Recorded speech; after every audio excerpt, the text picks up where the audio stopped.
Coisa boa, coisa boa. Abra sua Bíblia, meu queridão, minha queridona, no livro de Neemias. Ah, Neemias, como o Senhor tem falado com a igreja. E eu espero que você tenha tido o cuidado de ler o livro de Neemias, né? E se você foi cuidadoso o suficiente para isso, leia Esdras, né? Esdras chegou a primeira leva, Zorobabel. A segunda leva sob a liderança de Esdras. A terceira leva, aí sim, nós temos Neemias. Entre Esdras e Neemias nós temos 13 anos. Neemias chegou 445 antes de Cristo. O livro de Esther, por mais que é depois de Neemias, é uma história que acontece antes, bem antes, né? O rei Artaxerxes, que está aqui no livro de Neemias, ele é filho de Xerxes, que é o rei ou Assuero, que foi o esposo de Esther. Então, só para você situar historicamente, chegou um determinado momento que Esdras e Neemias foram parceiros, trabalharam juntos, e na segunda parte do livro, a partir do capítulo 8, a gente vai perceber isso. Esdras era um escriba, alguém relacionado à lei, à tradição em Israel, e Neemias era o governador, não é? Ocupava então essa posição mais de liderança política. Embora, amados, o livro de Neemias ele é rico. Eu, por exemplo, travei conhecimento ontem de um livro de um pastor em Minas Gerais que falou de Neemias no que diz respeito ao comprometimento missionário que a igreja precisa ter. Então relacionou Neemias com missões e foi um trabalho de conclusão de curso do bacharelato dele, não o conheço pessoalmente, é da Convenção Batista Regular, mas ele fez um trabalho muito bom, não é? Muito bom, relacionando Neemias com missões. Talvez você já tenha lido o livro de Neemias ou feito alguma pesquisa, por exemplo, à luz do viés assim mais de liderança, não é? Tem pessoas fazendo cursos de liderança com base no livro de Neemias, porque aqui você vai falar de compromisso com a equipe, delegação de responsabilidade, lealdade à visão, enfim, você vai encontrar vários elementos de liderança. Eu tenho lido uns 2 ou 3 livros focando para a questão de liderança. Mas, como expositor bíblico, eu preciso partir do pressuposto do propósito do livro, né? E o livro não diz respeito necessariamente ou primordialmente a exemplo de liderança, embora tenha muitas aplicações. Mas este livro fala de alguém que chamou a responsabilidade para si de fazer aquilo que a mão do Senhor o inclinou a fazer. A grosso modo, o livro de Neemias, ao meu ver, amados, fala muito de obediência em tempos difíceis. Tá? Por isso que a grande ideia do livro é essa: a mão de Deus restaura as estruturas e os valores de seu povo em um contexto de transformações contextuais e espirituais. É um livro que fala de mudanças, é um livro que fala de restauração, é um livro que tem muito a ver com o Salmo 126, quando o Senhor restaurou a nossa sorte. É um livro que fala muito daquela oração final do Salmo 51, verso 18. Faze o bem a Sião, segundo a sua boa vontade, edifica os muros de Jerusalém. É um livro que também precisa ser lido junto com Ageu, Zacarias e Malaquias. Foram os 3 profetas que atuaram nesse contexto aqui de Esdras e de Neemias. Tá? Então é um livro que fala de recomeços, não é? Ageu, por exemplo, é a campanha da construção do templo ali, não é? Vocês estão morando em suas casas aí, luxuosas, confortáveis, enquanto a casa do Senhor está destruída. fala de recomeço, né? Os idosos que conheceram o templo de Jerusalém, viram o templo de Zorobabel e ficaram frustrados. E aí que tem aquela palavra, que você já deve ter ouvido em vários contextos, né? A glória da segunda casa será maior do que a primeira, porque ali é o seguinte, a mão de Deus estaria fazendo com que daquele lugar, por mais que menos grandioso que o passado, daquele lugar, o próprio Senhor Jesus, o Rei dos Reis, o Senhor dos Senhores, estaria estabelecendo a sua purificação, quando ele purifica o templo em Marcos no capítulo 11, dizendo, esta casa será chamada casa de oração para todas as nações, e vocês estão fazendo de covil, esconderijo de ladrões e de salteadores. Né? Então é muito importante a gente reforçar o entendimento de que o nosso Deus é o Deus de recomeços. Não é? O nosso Deus é um Deus de reabertura para os cultos presenciais. Não é? O nosso Deus é um Deus do novo normal.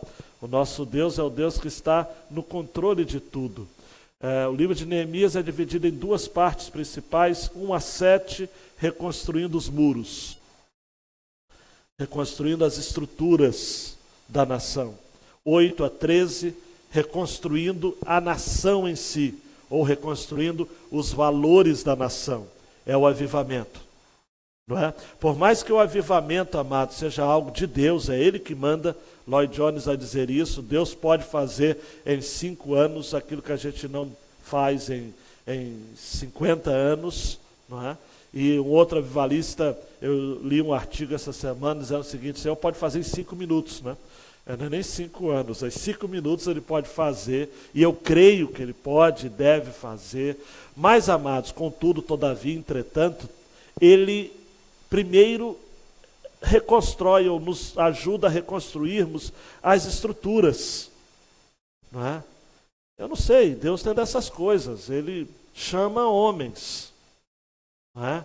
Chama homens. Ontem, ouvindo o Hernandes, que fez uma live para o evento lá em Paraty, oficina de ideias, e eu já ouvi aquela mensagem umas 50 vezes, mas cada vez que eu vejo eu me emociono, eu choro sobre Elias, não é? Elias o Tisbita, Tisbé.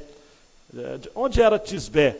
Aí o Hernandes fala, se você for olhar no mapa, Tisbé não vai nem aparecer, mas Deus chama aqueles que estão no anonimato, né?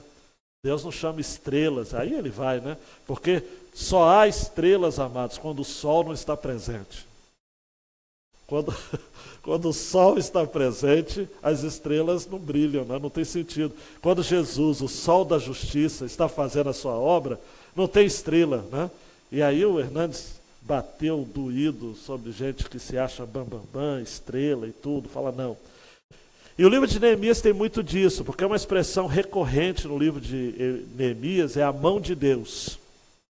Não aparece tantas vezes, eu nominei aqui umas 3 vezes, mais entre o capítulo 1 e 2, mas está durante todo, é a mão de Deus que fez. Neemias não era o cara, Deus não chamou o cara. Deus, quando quer transformar uma nação, Ele não cria um partido político, Ele não chama um líder visionário, Ele não convoca um homem carismático, Ele chama Neemias, que era o copeiro do rei. E domingo passado eu terminei a mensagem falando justamente nisso, né? Nessa época eu era copeiro do rei. Copeiro do rei era uma posição realmente de administração, não era apenas aquele que experimentava o vinho primeiro, né? Eu sei que tem gente que fica assim, poxa, que profissão, né? Experimentar o vinho primeiro. Não era só isso, não. Aguenta, baixa um pouco a sua bola, né? Ele era um conselheiro real. Ele era alguém, amados, tão importante que quando ele se manifestava triste na presença do rei, ele corria risco de morte. Por quê? Pô, se esse cara está triste, ele está conspirando contra mim, não é possível, está acontecendo alguma coisa que eu não sei. Por isso que você vai ver junto comigo aqui, estou dando até um spoiler, por que Neemias teve medo quando Artaxerxes notou que ele estava diferente. Porque toda ameaça, amados, ao rei era filtrada, posso usar a expressão filtrada? Pelo copeiro. Passava por ele. Por isso que quando acontecia alguma coisa que o carioca diria, deu ruim, quem sofria? O copeiro. Por isso que na literatura inglesa, no Sherlock Holmes, não é isso? A culpa é sempre do mordomo, né? Então é por aí mesmo. Tanto é que no Egito, você se lembra disso? No livro de Gênesis? Quem é que estava preso junto com José? O copeiro. O padeiro também. Cuidado, os padeiros, tá, Fabiano? Não vou isentar, o padeiro também estava. Afinal de contas, foi o padeiro que morreu. O padeiro sempre morre no final, Fabiano. Tá? Mas o copeiro estava ali também. Aconteceu algo. Aconteceu algo diferente. E foi o copeiro que lembrou de José.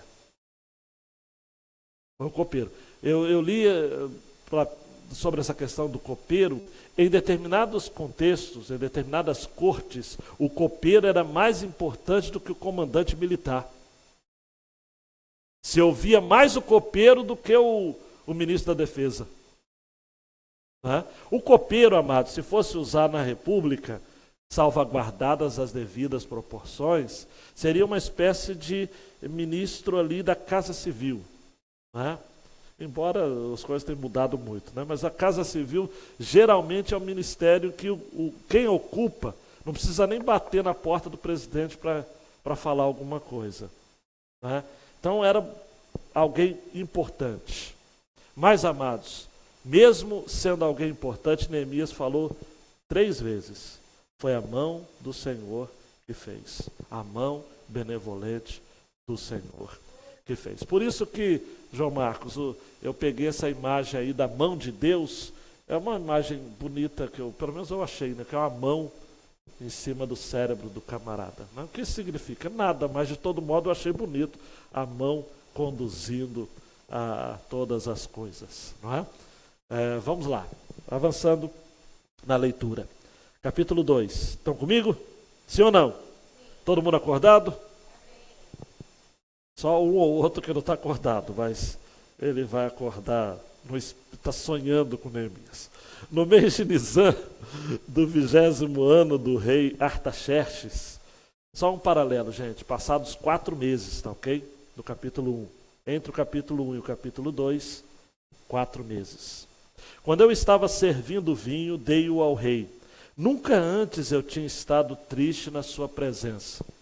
O rei me perguntou: por que o teu rosto está triste, se não estás doente? Isso só pode ser tristeza do coração. Então tive muito medo. E disse ao rei: que o rei viva para sempre. Como meu rosto não estaria triste, se a cidade que está o sepulcro dos meus pais está devastada e as suas portas foram destruídas pelo fogo? Então o rei me perguntou: o que está me pedindo? Nessa hora eu orei ao Deus do céu e disse ao rei: se for do teu agrado e se o teu servo puder contar com a tua benevolência, peço-te que me deixes ir a Jerusalém, a cidade do sepulcro de meus pais, para que eu a reconstrua. Então o rei, tendo a rainha sentada ao seu lado, me perguntou: quanto tempo durará a tua viagem? Quando voltarás? Depois de informá-lo sobre a duração da viagem, ele concordou em me deixar ir. Eu também disse ao rei: se for do teu agrado, que se providenciem cartas para os governadores do território a oeste do Eufrates, para que me deixem passar e assim eu possa chegar a Judá. Que me seja dada também uma carta para Asaf, guarda da floresta do rei, a fim de que ele me dê madeira para as vigas das portas da fortaleza que fica junto ao templo, e para os muros da cidade, e também para a casa que irei ocupar. Graças à mão benevolente de Deus que estava sobre mim, o rei atendeu aos meus pedidos. Então fui até os governadores do território a oeste do Eufrates e lhes entreguei as cartas do rei. Além das cartas, o rei tinha enviado comigo oficiais do exército e cavaleiros. Quando Sambalate, o horonita, e Tobias, o oficial amonita, ouviram isso, ficaram muito irritados por saber que havia alguém interessado no bem dos israelitas. Assim cheguei a Jerusalém e depois de 3 dias levantei-me de noite e saí com alguns dos meus homens. Eu não disse a ninguém o que meu Deus havia colocado em meu coração para que eu fizesse por Jerusalém. Não levei animal algum, a não ser aquele que eu montava. Desse modo saí de noite pela porta do vale e fui até a fonte do dragão e até a porta do esterco e examinei os muros de Jerusalém que tinham sido derrubados e as suas portas que haviam sido queimadas pelo fogo. E fui mais adiante até a porta da fonte e até o tanque do rei. Mas ali não havia espaço por onde passar o animal que eu montava. Ainda de noite, subi pelo vale, examinei o muro, depois voltei novamente, entrei pela porta do vale. Os oficiais não souberam aonde eu tinha ido, nem o que havia feito, pois até então eu nada dissera aos judeus, aos sacerdotes, aos nobres, aos oficiais e aos demais que fariam a obra. Eu lhes disse então: vede a triste situação em que estamos, como Jerusalém está devastada, e as suas portas destruídas pelo fogo. Vinde, vamos reconstruir os muros de Jerusalém, para que não passemos mais vergonha. Contei-lhes então como a mão de Deus havia sido bondosa comigo, e lhes relatei também as palavras do rei. Eles disseram: levantemo-nos e construamos os muros, e eles fortaleceram as mãos para essa boa obra. Quando Sambalate, o horonita, e Tobias, o oficial, e Gesem, o árabe, ouviram isso, zombaram de nós, desprezaram-nos e perguntaram: que é isso que estás fazendo? Quereis rebelar-vos contra o rei? Respondi-lhes então: o Deus do céu é quem fará com que sejamos bem-sucedidos, e nós, seus servos, nos levantaremos e construiremos. Mas vós não tendes parte, nem direito, nem memorial em Jerusalém. Deus, por favor, sê com o nosso coração e abençoe a sua rica palavra, no nome de Jesus. Amém e amém. João Marcos, dê um clique aí, por favor. A grande ideia, a mão favorável do Senhor sobre seu povo é que garante a sua sobrevivência em um contexto de muros derrubados. A mão do Senhor. Quem é o personagem principal dessa passagem? A mão do Senhor, o próprio Deus. A estrutura é simples. Primeiro o pedido ao rei, 1-6. Depois os recursos necessários, 7-10. E depois firmando alianças. Ninguém faz nada sozinho. 11-20. Tá ok? Dá um clique aí, João, por favor. Acerca do pedido, amados, já havia se passado 4 meses desde a opção pelo lamento. Quem veio domingo passado ou acompanhou a mensagem online, uma pena que a gente não pôde salvá-la por conta do pico de energia. Neemias teve uma opção pelo lamento. Ele poderia, mas quando ele ouve Anani, e ele faz uma pergunta genérica, uma pergunta geral a Anani, o seu irmão: como que vão os sobreviventes? Como que vão os muros, né? Como que vão, ou melhor, como que vão os judeus que voltaram, os que sobreviveram? Como que vai Jerusalém? E ele pergunta de modo geral e recebe uma resposta específica. Anani fala com ele: rapaz, olha só, os que sobreviveram estão passando grande aflição, vergonha, os muros estão derrubados e as portas da cidade queimadas.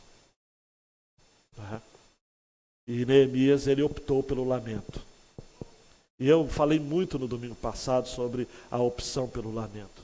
Amados, a igreja evangélica brasileira não gosta de lamentar. Nós não temos uma cultura de lamento. A gente gosta de festejar, de celebrar. Deus nos tirou o culto, amados, para a gente entender que culto não é só festa. Não é só alegria, também é choro. E não é só a igreja evangélica não gosta de lamentar, porque o brasileiro não gosta de lamentar. Nós somos reflexo, né? Eu disse domingo passado, quando a igreja evangélica olha no espelho, ela vê o Brasil. Ela se vê, mesmo naquilo que a gente não gosta. É incrível, amados. Eu chamei a atenção, por exemplo, de um pastor amigo, de um missionário. Poucas vezes eu chamo a atenção de alguém que é amigo. Se eu chamo a atenção é porque é amigo mesmo. Porque nesse período de polarização idiota que a gente está vivendo, você chama a atenção, o cara fica bravo com você, já chama você de coisas assim que eu não vou citar aqui. Eu falei com ele, rapaz, porque ele está divulgando e postando. Eu não sei por que está tanta gente lamentando aí. O Brasil é o segundo maior país do mundo em número de recuperados pelo Covid-19. Eu chamei ele no canto e falei, rapaz, pensa comigo. Se o Brasil só é o segundo maior país em recuperados, porque é o segundo maior país em casos. E porque é o segundo maior país em mortes. É natural que se tem um número maior de casos, vai ter um número maior de recuperados. É matemático. Isso não é para celebrar. Graças a Deus, ele continua, meu amigo, disse, pastor, obrigado por esse toque, porque realmente não tem que comemorar o número de recuperados, tem que comemorar sim as pessoas recuperadas. Mas não tem que dizer que por esse número o Brasil está melhor. Porque é justamente o contrário. Mas por que esse meu colega segue essa onda, que é uma onda muito presente na liderança evangélica brasileira, de uma parte dela? É porque a gente não quer lamentar. Gente, eu ouvi um pastor falando o seguinte, eu não estou nem aí que morreu 100 e tantos mil, eu quero é celebrar os recuperados. Isso é de uma insensibilidade que num homem comum já é vergonhoso. No homem de Deus é repugnante. É repugnante. Neemias, amados e amadas, estava ali no seu trabalho normalmente, mas depois de 4 meses o seu semblante começou a cair. Versículo 1 diz, eu nunca antes tinha estado triste na sua presença. Neemias, amados, eu não sei se você vai se identificar com ele, não misturava vida pessoal com vida pública. Ou pelo menos ele tentava. Durante 4 meses ele ficou ali, mantendo a sua rotina. Mas o rei notou. E versículo 2 diz que o rei chega para ele e fala o seguinte, por que seu rosto está triste? Você não está doente? Deve ser alguma tristeza do coração. Alguém deve estar armando algo contra mim. O rei logo fica preocupado. Por isso que o texto fala, então eu tive muito medo. Na verdade, amados e amadas, a cena que foi retratada por Anani, irmão de Neemias, não saía de sua mente. Cidade devastada, portas queimadas, muros derrubados. Ele sonhava com isso. Amados, a situação do Brasil, que faz ficar triste também, está mudando o seu semblante. Tem que mudar o nosso semblante, amados. Não é tempo de festa, é tempo de lamento. A Nova Almeida Atualizada traduziu assim o versículo 13. Como meu rosto não pareceria triste, a cidade onde estão sepultados meus antepassados estão em ruínas. Suas portas foram destruídas pelo fogo. Amados, eu ousei chamar isso daqui de Neemias de santa indignação. Matthew Henry vai dizer o seguinte, Neemias chama Jerusalém de o lugar dos sepulcros dos seus pais, o lugar onde seus ancestrais foram sepultados, amados. Ele aqui evoca a memória dos seus pais.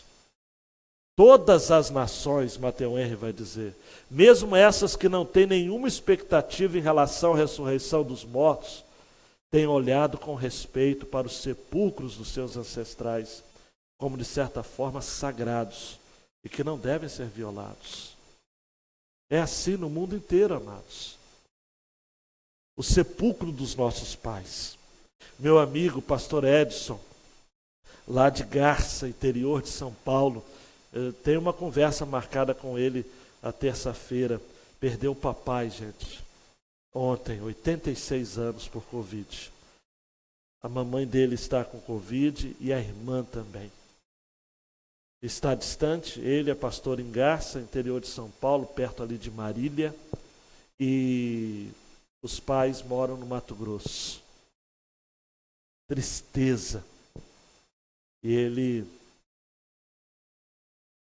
não pode estar presente, né? Como todos os que perderam seus entes queridos, quer por Covid, quer por qualquer outra enfermidade. Gente, o Brasil se tornou um grande cemitério. E o choro de Neemias, o lamento de Neemias deve ser o nosso. O sepulcro dos nossos pais. Mas, amados e amadas, eu já tenho dito, Neemias não ficou apenas no lamento. Versículo 4, então o rei me perguntou, o que você está me pedindo? Aí sabe o que Neemias fez? O que Neemias fez, gente? O que o texto diz? Nessa hora, eu orei ao Deus do céu. Amados, você tem orado desse jeito? Oração como recurso? Eu até vou corrigir a frase. Não é um recurso, é o recurso. Neemias, amados, não fez um caô diante de Artaxerxes, fazendo cara de coitadinho, para depois ele só tirar o bilhetinho, né, o script, o discurso já programado. Não, ele não esperava que o rei iria inicialmente reagir assim. Nada estava planejado, amados. Nós lemos o livro e sabemos que a divina providência estava escrevendo toda a história, mas Neemias não sabia. Segundo a música do tapeceiro, o tapeceiro estava fazendo do lado do avesso. A beleza estava do lado certo. Mas Neemias não estava vendo o lado certo. Neemias estava vendo o tapete sendo feito ali, com as linhas mal traçadas. Nem, amados, na melhor de todas as noites de sono, e Neemias já estava há muito tempo sem dormir, eu tenho certeza disso, ele imaginava que o rei seria tão favorável. Deixa eu só abrir um parênteses aqui. Tudo leva a crer que essa seria a pior, Alexandre, dos momentos, o pior dos momentos para Neemias receber qualquer tipo de graça. Por quê? A rainha estava do lado do rei. Não era comum, Dani, a rainha estar do lado do rei em tudo quanto é cerimônia. Vasti, por exemplo, provavelmente a mãe de Artaxerxes, talvez, mas a rainha mãe, simplesmente o rei fez uma festa, chamou ela, ela falou, não vou. Não era toda a fé, tudo bem que isso daí depois pegou para ela, mas a divina providência estava escrevendo, porque era para Esté se levantar. Então nada deu ruim. Mas aqui, amados, com a rainha ali, era uma festa. Eu fico imaginando, quem sabe, aniversário do rei? Pode ser? Pode. Aniversário da rainha? Pode ser. Aniversário de um príncipe, de uma princesa? Pode ser. Era o pior momento. Luiz, se você quer falar alguma coisa com o seu chefe, você vai optar de falar no aniversário dele, com a casa cheia, com a mulher dele, as crianças e tudo. Você vai chamar ele no canto, no lugar que ele está sozinho. Ô chefe, por favor, me dê um aumento e tal. Então quer dizer, você vai procurar o melhor momento.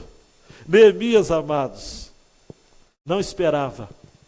Mas quando o homem não espera e ora a Deus do céu, Deus faz a coisa acontecer. Teve um comentarista que falou uma frase que eu vou respeitosamente corrigir. Ele disse assim, existem 3 pessoas no mundo, as que veem as coisas acontecendo, as que não entendem as coisas que estão acontecendo e aqueles que fazem as coisas acontecer. Neemias é desse terceiro tipo. Se eu só corrigir a frase desse comentarista, Neemias não fez nada acontecer. Ele orou ao Deus do céu. Queridão, Ronaldo, Norma, se vocês não sabem o que devem fazer, que bom. Orem ao Deus do céu. Não tem o que falar com os homens? Fale com Deus. E aí então Neemias recebeu de Deus ali um fax divino, um e-mail divino, uma mensagem de zap direto ao seu coração. Versículo 5. Se for do teu agrado e se o teu servo puder contar com a tua benevolência, peço que me deixes ir ajudar a cidade do sepulcro dos meus pais para que eu a reconstrua. Eu não sei se quando eu li aqui, eu li errado, eu li Jerusalém, né? Ele não fala Jerusalém. Por quê? Porque Jerusalém estava aqui, ó. Artaxerxes estava até aqui com Jerusalém. É só ler Esdras. E você vai ver que uma turma enviou uma carta a Artaxerxes e ele já havia mandado parar. Para tudo! Para essa construção aí. Então há quem diga que Neemias usou a expressão me deixes ir ajudar a cidade do sepulcro dos meus pais para que eu a reconstrua.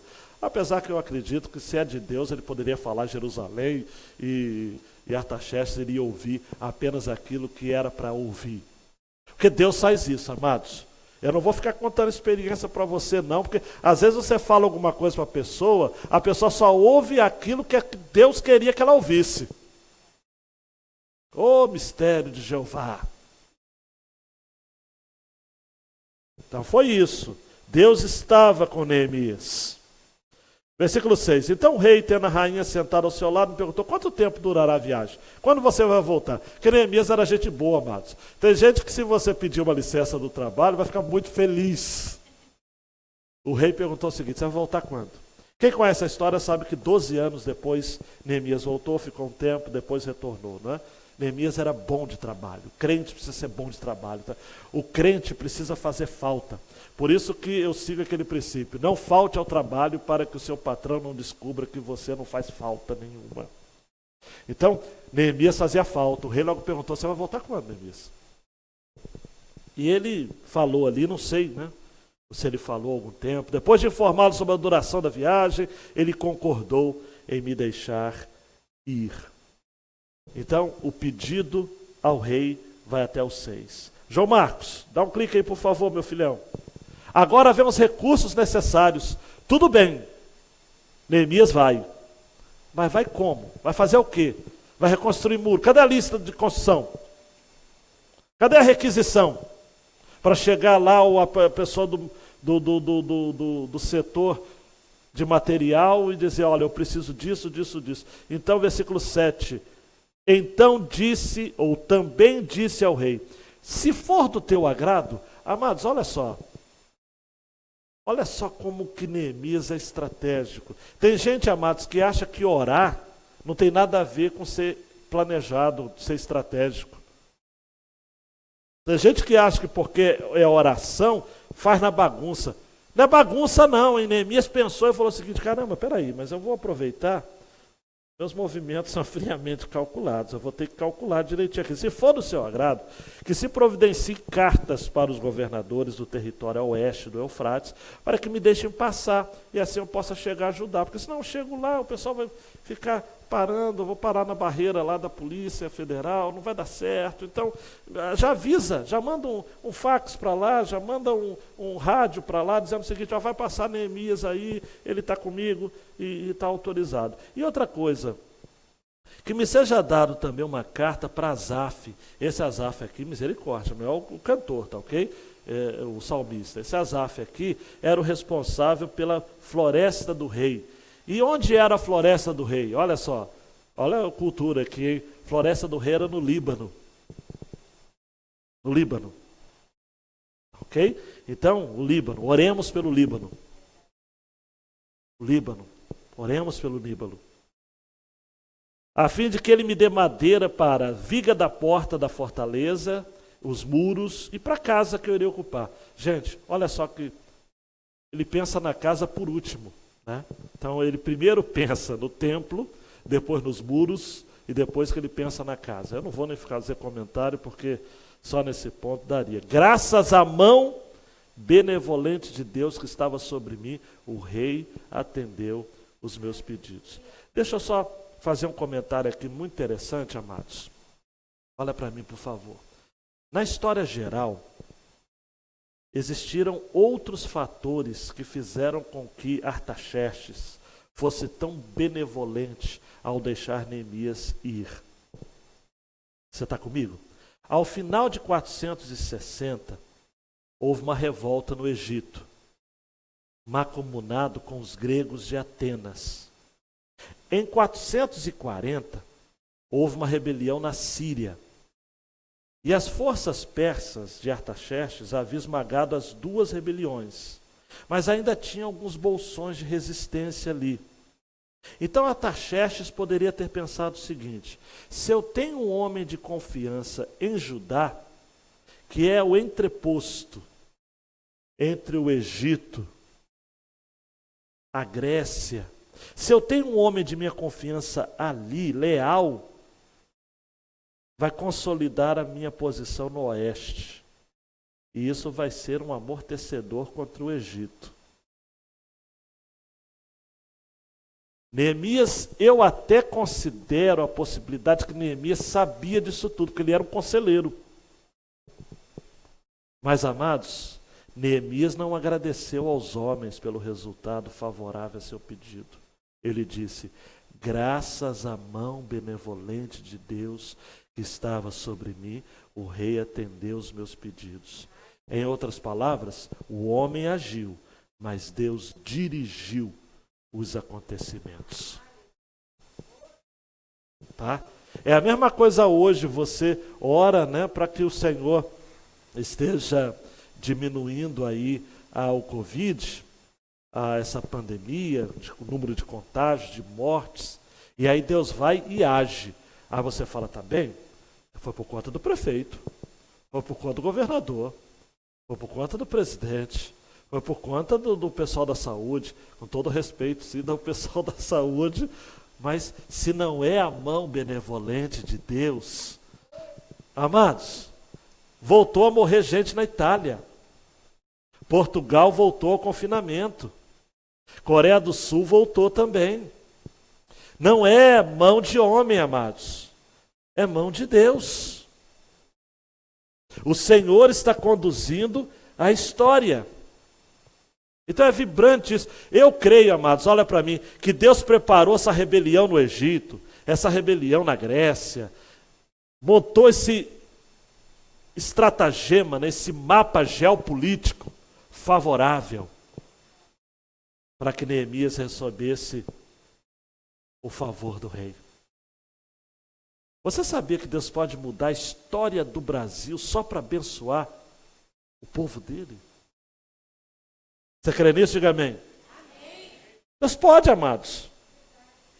Amanhã ou depois Deus pode levantar um sistema de opressão, de perseguição. Não está longe isso não. Porque se as autoridades, amados, já conseguiram fechar os templos por 5 meses, e a liderança evangélica, no geral, foi muito condescendente em muitos momentos, eu não estou dizendo que não deveria fechar, mas eu estou dizendo que foi muito condescendente. Em alguns momentos a gente brigou pouco. Agora, amados, qualquer motivo vai fechar. O Estado entrando na igreja. Tem cidades aqui próximas, amados, que é um absurdo. Vou falar o nome da cidade, né? Volta Redonda. Um absurdo o que está acontecendo lá, né? Lá o prefeito determinou, culto tem que durar 1 hora. Ministério de Louvor não pode compartilhar microfone. Só pode ter um culto por semana. Não pode ter tanta gente na igreja. 30% já é o padrão, né? Mas está limitando o número de idade. Em Porto Alegre, amados, o prefeito chegou a dizer como que a ceia deveria ser celebrada. É o Estado intervindo em questões ligadas à fé e ao culto. Não pode acontecer. O Estado pode reger questões sanitárias, sim. Agora, determinar duração de culto não pode. Não pode. E nem, muito menos, a questão da ceia do Senhor. Vivemos no Estado laico ou não?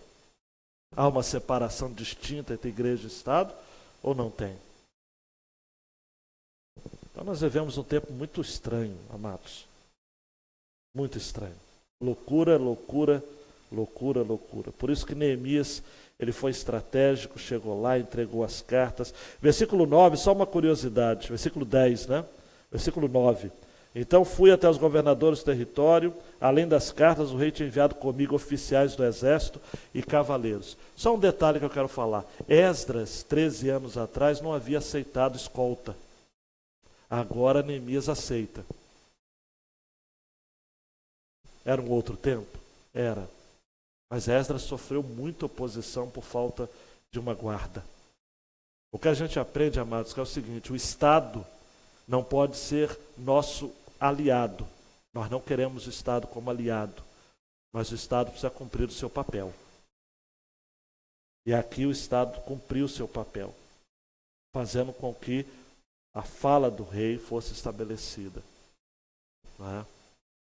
Então, a gente precisa, amados, como crentes, sermos muito sábios como isso. Não é? Até que ponto a gente precisa da proteção do Estado, mas até que ponto a gente tem que abrir mão da gerência do Estado sobre a vida da igreja. Estado e igreja não pode se misturar. Política e religião não pode se misturar. Nesse sentido. Agora, como cidadãos, tudo bem, você evoca suas opiniões e tudo. Agora, como igreja, nós não podemos. Eu até julgo que, como crente, você deve tomar cuidado com seus posicionamentos políticos. Porque tem gente fazendo da política seu Deus.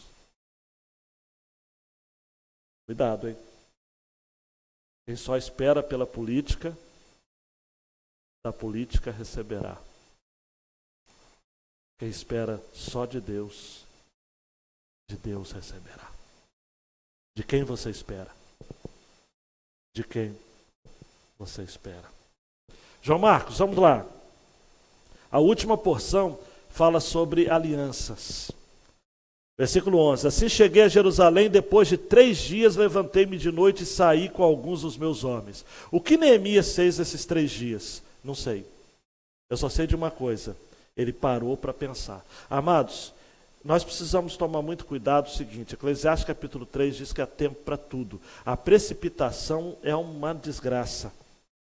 Neemias, se ele chegasse logo e dissesse o seguinte: tá bom, vamos lá, gente, vamos executar. Não, 3 dias para parar. Calma aí. Quanto tempo Paulo ficou na Arábia?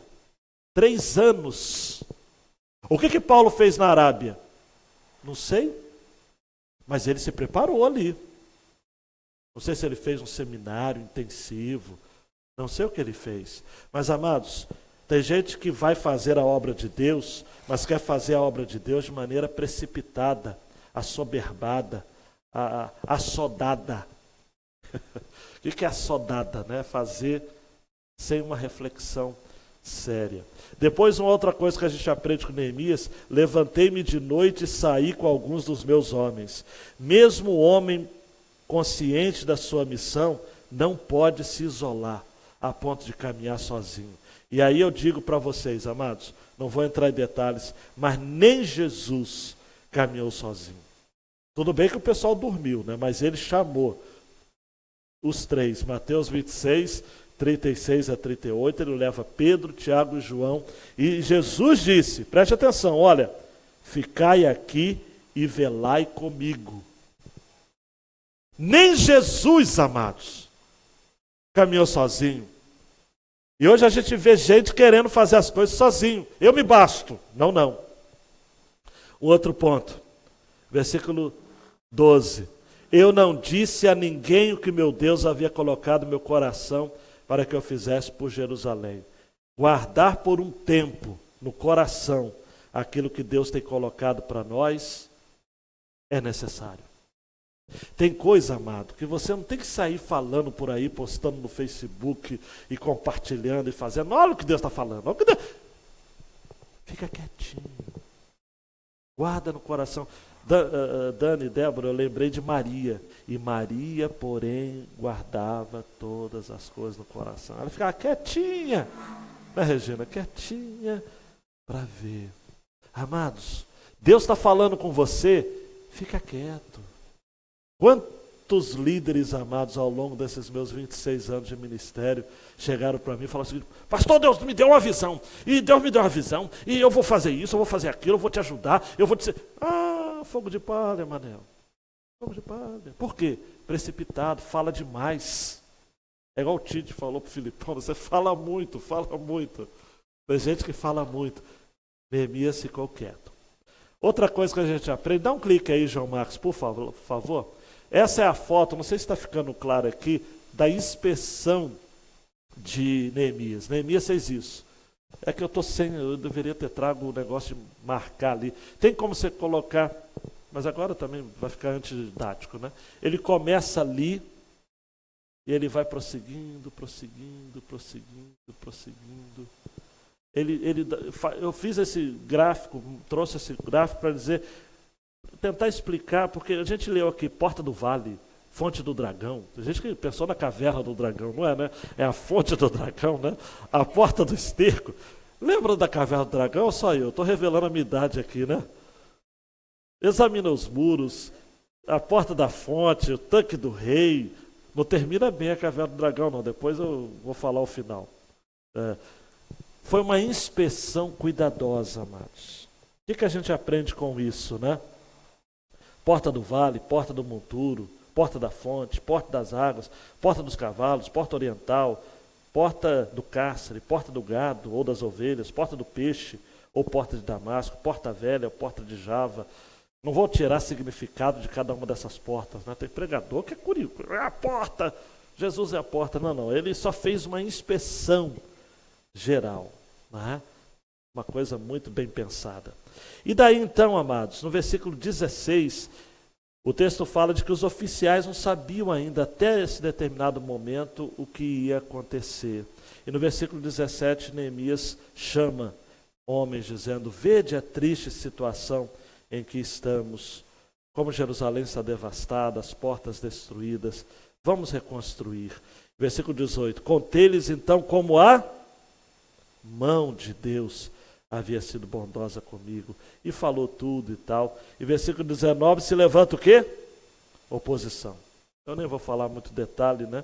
Porque no versículo 10, oposição. Sambalate, Tobias ficaram irritados. Versículo 19, além de Sambalate, Tobias, aparece um sujeito chamado Géssem, que zombaram, desprezaram.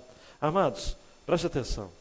O único modo de você não ter oposição é você não fazer nada.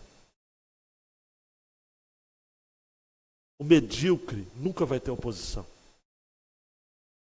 Então, se você está dizendo: Senhor, tira a perseguição, a opressão sobre a minha vida, é a mesma coisa de orar: Senhor, que eu seja um idiota, um desprezível, um à toa. Porque eu ouvia lá em Itaguaí, quando eu era criança, amados, dizendo o seguinte: só se joga pedra em árvore que dá fruto.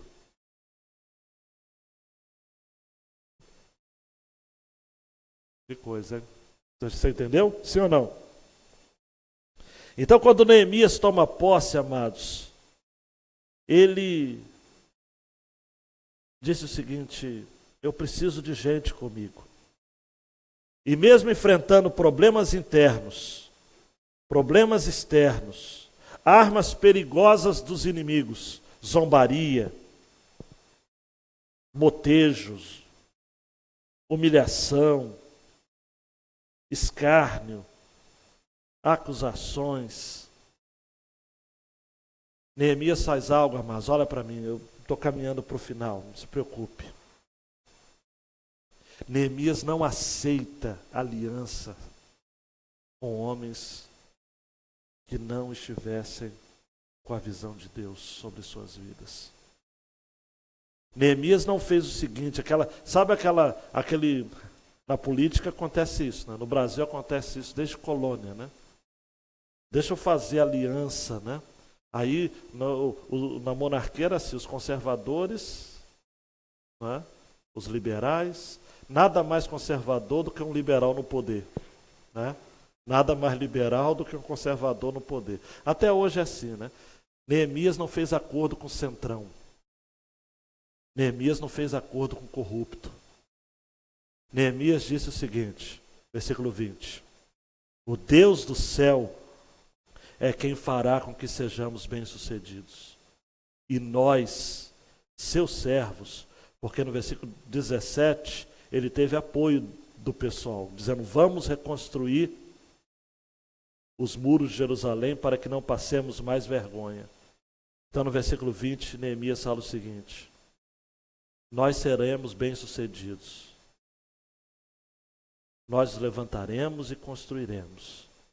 Mas vós, falando para Tobias, Sambalate e Géser: não tendes parte, nem direito, nem memorial em Jerusalém.